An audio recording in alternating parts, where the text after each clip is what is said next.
우리가 인터넷에서 이 초등학생의 답안지라는 말을 검색을 한번 해보면은요, 이 초등학생들이 학교에서 시험을 치르다가 적었던 엉뚱한 답을 모아놓은 자료들을 쉽게 발견합니다. 그런 초등학생들이 달아놓은 엉뚱한 답안지 제가 몇 개를 좀 소개해드리면 이런 문제가 있어요.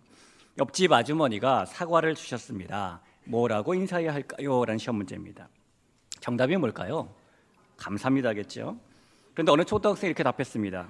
뭐 이런 걸 다 이렇게 써놨어요. 또 이런 문제도 있었습니다. 여러분은 어떤 것을 보고 웅장하다는 생각이 들었는지 한 가지만 써보세요. 주관식이었죠. 어느 초등학생이 뭐라고 썼냐면은 엄마 뱃살 이렇게 적어놨어요. 또 있습니다. 술에 취해 거리에서 큰 소리를 지르거나 노래를 부르는 것을 사자성어로 무엇이라고 하는가? 라는 문제였습니다. 정답이 뭐죠? 역순간가죠. 예. 네, 초등학생 쓴 답은 아빠인가? 였어요. 마지막으로 하나만 더 알려드릴까요? 친구가 교내 그림 그리기 대회에서 상을 받았을 때는 어떤 말을 해주어야 하는지 쓰시오. 뭐라고 해야 되죠? 축하해 그래야 되겠죠. 근데 한 초등학생이 이렇게 썼습니다. 꼬래 이렇게 썼어요. 정말 어린이다운 엉뚱한 답들이잖아요. 오늘은 우리가 특별한 날로 함께 보내는 어린이 주일이죠. 여러분 혹시 어린이가 무슨 뜻인지 아십니까? 이 어린이는 단순히 나이가 어린 사람을 가리키는 말이 아닙니다. 사실 이 단어는 어리신이라는 말로 어린 사람을 존칭으로 높여 부르는 표현이에요.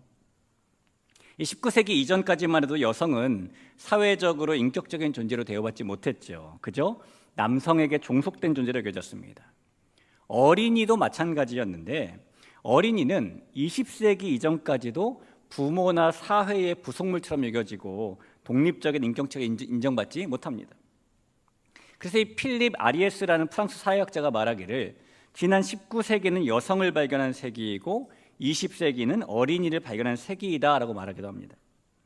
그만큼 어린이는 여성과 함께 오랜 시간 동안 사회에서 존재로 인정받지 못했다는 것입니다. 그러나 시대가 흐르면서 점점 이런 잘못된 인식이 바로잡히기 시작하고요. 21세기인 지금은 우리가 모든 사람은 성별에 상관없이 나이에 상관없이 인격적으로 존중받아야 된다라는 사실을 잘 알고 있습니다. 이런 인식의 변화 속에서 어린이 주일이 처음 시작된 것은 1856년 미국 매사추세츠에 있던 유니버셜리스트 교회라는 곳이에요. 당시 그 교회를 섬기던 레오날드 목사님이 이 어린이들도 그리스도인으로 잘 훈련시켜야 된다라고 생각을 하고 또 어른들에게 어린이에 대한 바른 인식을 심어줘야 된다라는 생각에 6월 두 번째 주일을 어린이 주일로 정하고 특별한 예배 행사를 진행했습니다. 그리고 그 일이 널리 점차 알려지면서 많은 교회들에게 공감을 불러일으켰고요. 27년이 지난 1883년부터는 미국 전역에 있는 대부분의 교회에서 어린이 주일을 6월 두 번째 주일에 지키게 됩니다. 그런 미국의 선교사들에 의해 세워졌던 우리나라 교회도 마찬가지로 초창기에는 미국처럼 6월 두 번째 주일에 어린이 주일을 지켰어요. 그러다 1956년부터 어린이날과 연결해서 5월 첫째 주일을 어린이 주일로 지키고 있죠. 이런 어떻게 시작되었는가를 보면은 어린이 주일은 단순한 행사날인 것은 아닙니다. 어린이 주일은 때 묻지 않은 순수한 시기에 어린이들을 올바른 그리스도인으로 양육하고 또 예수님께서 귀하게 여기신 어린이의 믿음과 가치를 어른들에게 다시 일깨우기 위해 제정된 날이라고 봐야 되죠. 그래서 오늘은 세상에서 가장 귀한 보물인 우리의 자녀와 손과 이 다음 세대들 그들이 하나님 말씀 안에서 자라나기를 축복하는 날이 되어야 합니다. 이 또한 가정과 교회와 함께 자녀 손들과 이 다음 세대들을 사랑으로 품고 양육하겠다는 어른의 신앙의 다짐을 새롭게 하는 날이 되기도 해야 되는 것이죠. 그런 의미에서 오늘 우리는 창세기 22장을 통해서 아브라함과 이삭의 이야기를 살펴보려고 하는데요. 아마 어린이 주일을 보내면서 이 본문을 다룬다는 것이 약간은 어색할 수도 있고 무겁게 느껴질 수도 있습니다. 하지만 이 말씀 속에서는 우리가 이 자녀들이나 다음 세대를 어떻게 바라봐야 하는지 그리고 하나님 앞에서 우리가 부모로서 또는 어른으로서 어떤 믿음을 가져야 되는지에 대한 중요한 교훈이 담겨져 있습니다.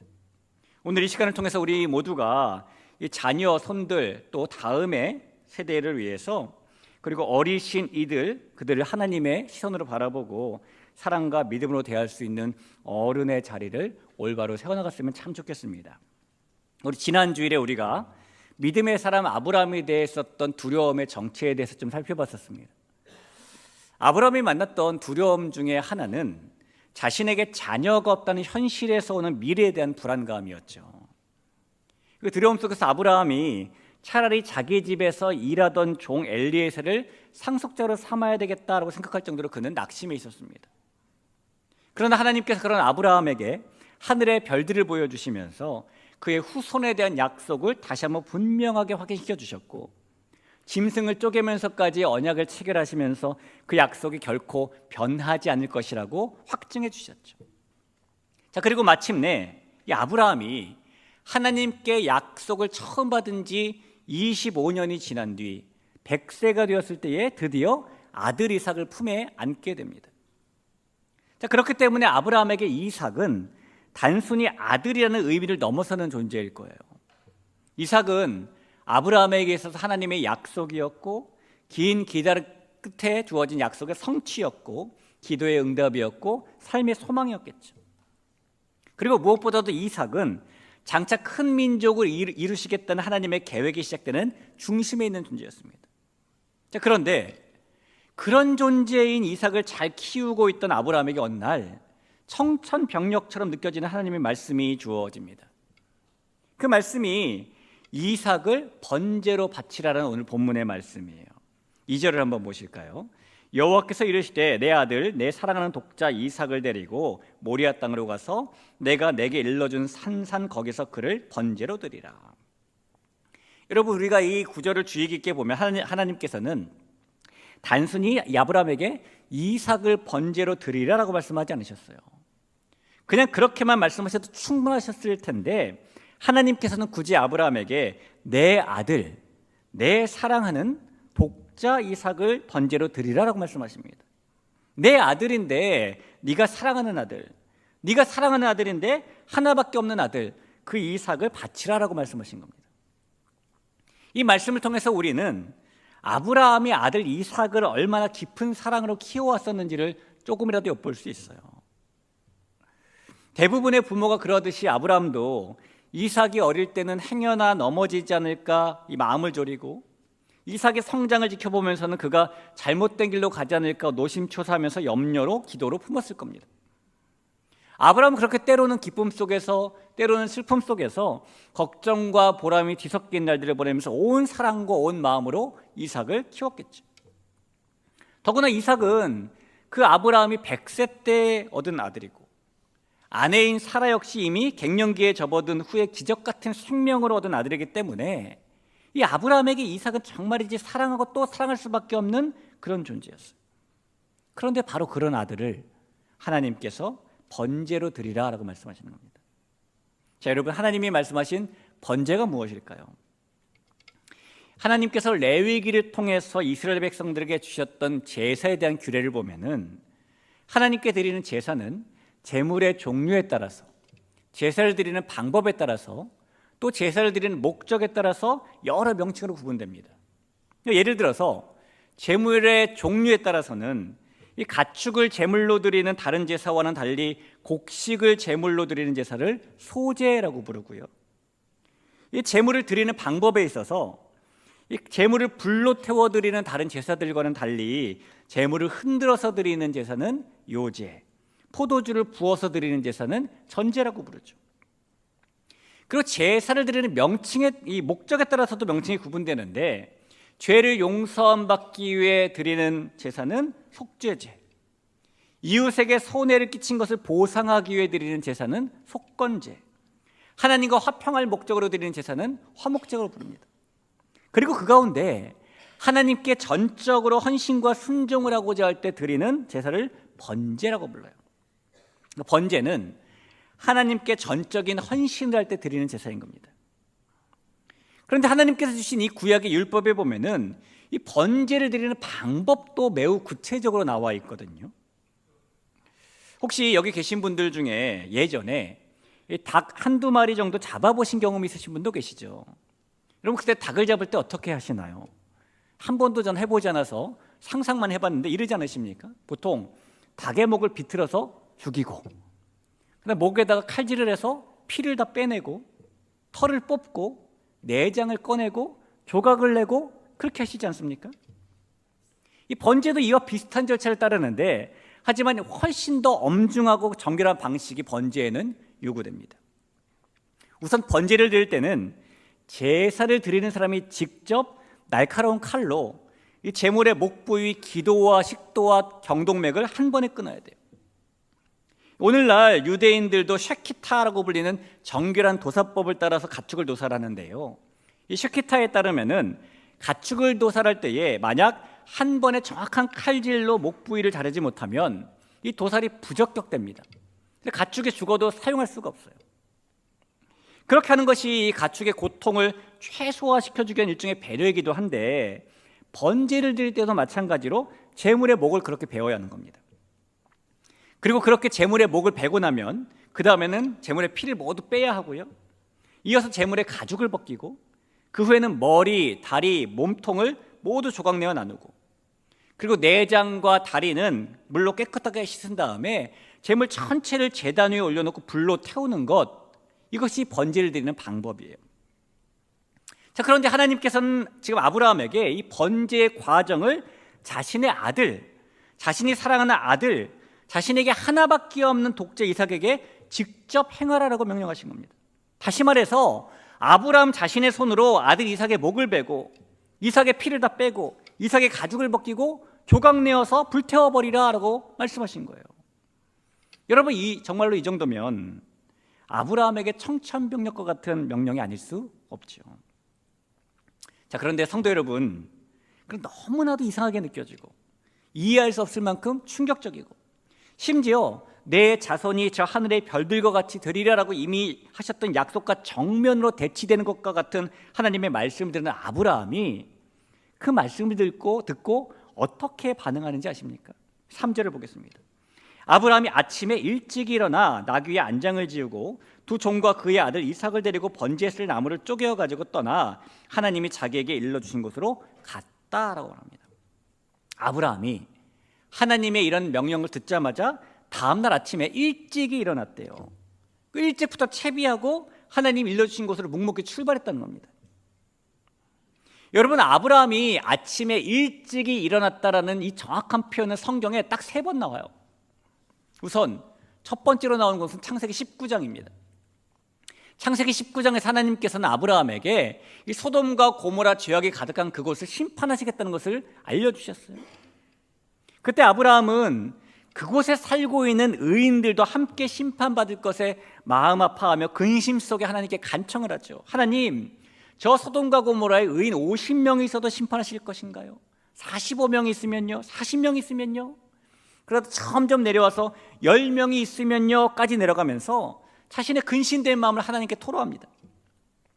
그러자 하나님께서 그런 아브라함에게 소돔과 고모라에 의인이 10명도 없다, 즉 의인이 아무도 없다라는 사실을 알려주시면서 아브라함 마음속의 근심을 해결해 주시죠.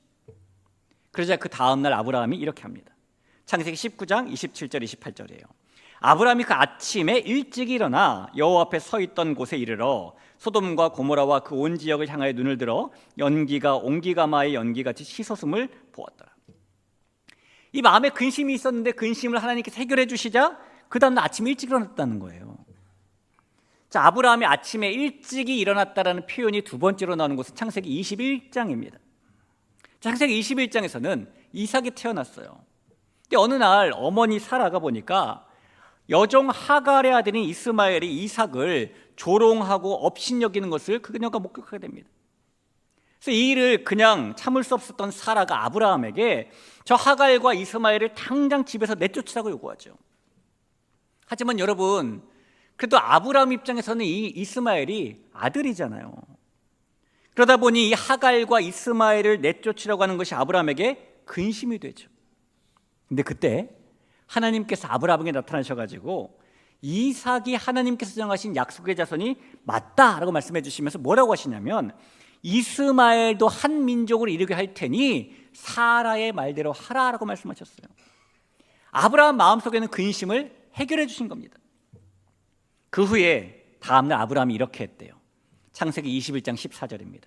아브라함이 아침에 일찍이 일어나 떡과 물 한 가죽 부대를 가져다가 하갈의 어깨에 메어주고 그 아이를 데리고 가게 하니.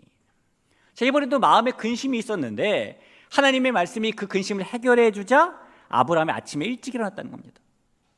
자, 그리고 세 번째로 아브라함이 아침에 일찍 일어났다는 표현이 나오는 것이 오늘 우리가 함께 보고 있는 본문이에요. 그런데 여러분, 이번에 아브라함이 하나님께 들은 말씀은 앞선 두 번의 말씀과는 너무 지금 다른 말씀이잖아요. 이번에 그가 하나님께 이삭을 번제로 드리라라는 말씀을 들었는데 이것은 아브라함 마음속에 있는 근심을 해결해 주시는 말씀이 아니라 도리어 더 큰 고통과 슬픔을 안겨주는 근심되는 말씀이죠. 그런데 그럼에도 불구하고 아브라함이 그 다음날 어떻게 했는지 아십니까? 3절 다시 한번 보겠습니다. 아브라함이 아침에 어떻게 해요? 일찍이 일어나 나귀의 안장을 지우고 두 종과 그의 아들 이삭을 데리고 번제에 쓸 나무를 쪼개어가지고 떠나 하나님이 자기에게 일러주신 곳으로 가더니. 여러분, 어떻게 이럴 수 있을까요? 아들을 번제로 드리는 일이 설레는 일일 수는 없고 분명히 마음이 찢어지고 근심과 슬픔으로 잠을 이루지 못할 그런 일일 텐데 아브라함은 어떻게 그렇게 아침 일찍 일어나 움직일 수 있었던 것일까요? 이렇게 아침 일찍 일어난 아브라함은 모리아 땅으로 출발을 했어요. 그리고 모리아 땅에 도착하자마자 이삭과 함께 둘이 산에 올랐고, 산에 올라간 아브라함은 제단을 쌓고 번제에 쓸 나무를 버려놓았습니다. 그리고는 갑자기 이삭을 결박하고 그 이삭을 제단 나무 위에 올려놓고 칼을 들어서 이삭의 목을 베려고 합니다. 9절과 10절을 볼까요? 하나님이 그에게 일러주신 곳에 이른지라 이 아브라함이 그곳에 제단을 쌓고 나무를 버려놓고 그의 아들 이삭을 결박하여 제단 나무 위에 놓고 손을 내밀어 칼을 잡고 그 아들을 잡으려 하니. 여러분, 이 말씀 맨 마지막에 보니까 그 아들을 잡으려 하니라고 말하죠. 이 잡으려 한다는 말을 성경 원어로 샤하트라고 하는데 샤하트는 도살하다, 도축하다 이런 뜻이에요. 이게 사람에게 쓰는 표현은 아니잖아요. 짐승이나 가축에게 쓰는 표현이죠. 그러니까 아브라함은 지금 자신의 아들 이삭을 마치 짐승처럼 도살하려고 했다라는 겁니다. 어떻게 그럴 수 있었을까요? 아들을, 그것도 하나밖에 없는 사랑하는 아들을 아브라함은 어떻게 마치 가축을 잡아 죽이는 것처럼 도축하려고 하냐는 겁니다. 아들을 번제로 드리는데 마치 설레서 잠 못 이룬 사람처럼 오해될 정도로 아침 일찍 일어나 출발하고 손에 칼을 들고 직접 아들을 짐승처럼 도살하려고까지 하고. 아브라함이 도대체 어떻게 이럴 수 있었던 것이죠? 아브라함이 부정이라고는 눈꼽만큼도 없는 비정한 아버지이기 때문에 그럴 수 있었을까요? 아니면 아브라함이 하나님께서 마지막에는 결국 나를 막으실 거야라는 사실을 미리 알고 형식적인 순종을 연기처럼 보여준 것일까요? 정말로 그는 무슨 마음으로 무슨 생각으로 이렇게 했을까요? 이 성경은 아브라함이 어떻게 이삭을 그렇게 바칠 수 있었는지 그 이유를 이렇게 말씀해요. 히브리서 11장 19절입니다. 그가 하나님이 능히 이삭을 죽은 자 가운데서 다시 살리실 줄로 생각한지라. 아브라함은 하나님께서 이삭을 죽은 자 가운데서라도 다시 살리실 수 있는 분이라는 것을 믿었기 때문에 그렇게 했다는 거예요. 그리고 더 중요한 것은 그가 그런 믿음을 가질 수 있었던 이유는 그가 이삭을 자신의 소유가 아니라 하나님의 소유로 여겼기 때문에 가능했던 것입니다. 여러분, 아브라함의 마음 중심에는 분명한 이런 믿음이 있어요. 이 믿음은 이삭은 내 손에 있지만 내 것이 아니라 하나님의 것이다라는 믿음입니다. 그래서 아브라함은 이삭을 자기의 소유물로 여기지 않죠. 오히려 하나님께서 필요하시다고 하면 언제든지 이삭을 다시 가져가실 수 있다라는 믿음을 가지고 있었고, 그 믿음이 있었기에 아브라함은 하나님 앞에 이런 순종을 보일 수 있는 것입니다. 이 세상을 살아가는 저를 비롯한 많은 부모들은 종종 자녀를 자신의 것으로 생각하는 경향이 있습니다. 이 세상을 살아가는 저를 비롯한 많은 어른들은 종종 이 다음 세대를 나의 소유로 생각할 때가 있습니다. 적어도 말로는 내 소유가 아니다라고 하지만 실제로는 자녀나 다음 세대를 자기 손에 꽉 쥐려는 마음으로 살아가죠. 그래서 부를 때에도 내 아들, 내 딸 이렇게 부르기도 하지 않습니까? 혹시 여러분 사용하시는 휴대폰에 자녀분들의 연락처를 내 아들, 내 딸 이렇게 적으신 분도 계신지 모르겠어요. 뭐 누가 그 아들째라 적어도 뭐 누가 남의 딸 남의 아들이랍니까? 그러면서 자신의 뜻에 자녀의 삶을 맞추려고 할 때도 있죠. 이렇게 자녀나 다음 세대를 자신의 것이라고 생각하는 부모나 어른은 때로는 그 자녀의 진로를 강요하기도 합니다. 내가 너를 위해 이 길을 정했다라고 하면서 자신의 뜻대로 자녀를 이끌려고 하기도 하죠. 아버지가 목사이니 너도 목사가 되어야 된다고 강요하면서 자녀의 적성과 관심을 무시하기도 합니다. 오해하지 마세요. 저희 집 얘기는 아닙니다. 또 자녀나 다음 세대를 나의 것이라고 생각하는 부모나 어른은 그 자녀의 일을 자신의 체면이 걸린 문제처럼 생각합니다. 학교 다니는 자녀의 성적이 떨어지면 너 엄마 아빠 아들인데 어떻게 그 점수를 받니? 우리 집안 망신이다라고 말하기도 하고요. 반대로 혹은 자녀가 잘 되면 내가 잘 키워서 네가 잘한 거야 라고 하면서 자녀를 자신의 인생의 성취물로 여기기도 하죠. 뿐만 아니라 자녀나 다음 세대를 자신의 것이라고 생각하는 부모나 어른은 그 자녀를 통해 자신이 이루지 못한 꿈을 이루려고 하기도 합니다. 나는 못했지만 너는 꼭 이뤄야 돼 라는 말로 자녀에게 그 부모의 삶을 짊어지게 만든다는 겁니다.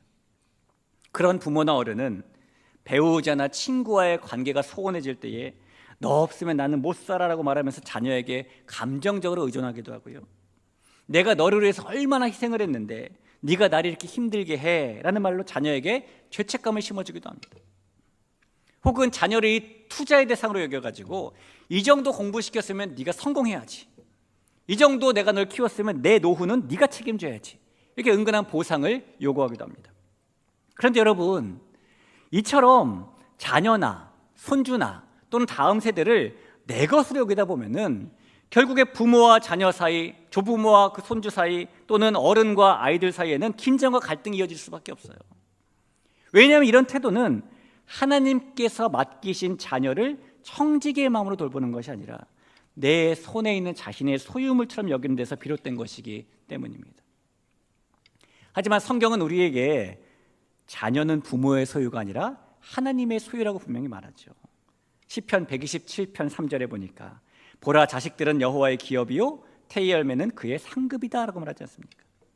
그러니 우리 자녀들의 주인은 하나님이시고 부모는 하나님의 뜻에 따라 자녀를 양육하는 청지기라는 사실을 우리가 마음에 새기고 살아야 되는 것이죠. 사랑하는 성도 여러분, 오늘이 어린이 주일을 맞아서 우리가 어른들만 모여 있는데 우리가 오늘 이 부모로서 또는 어른으로서 한 가지 중요한 결단을 하며 살아야 돼요. 내 자녀는 내 손에 있지만 내 것이 아닙니다. 내 자녀는 하나님의 것입니다. 내 자녀는 하나님께서 주신 선물이기에 하나님의 뜻에 따라 키우겠습니다.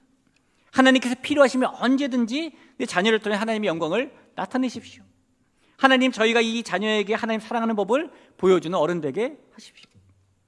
이런 고백이 있을 때 우리는 자녀를 통제하지 않고 믿음으로 인도하게 돼요.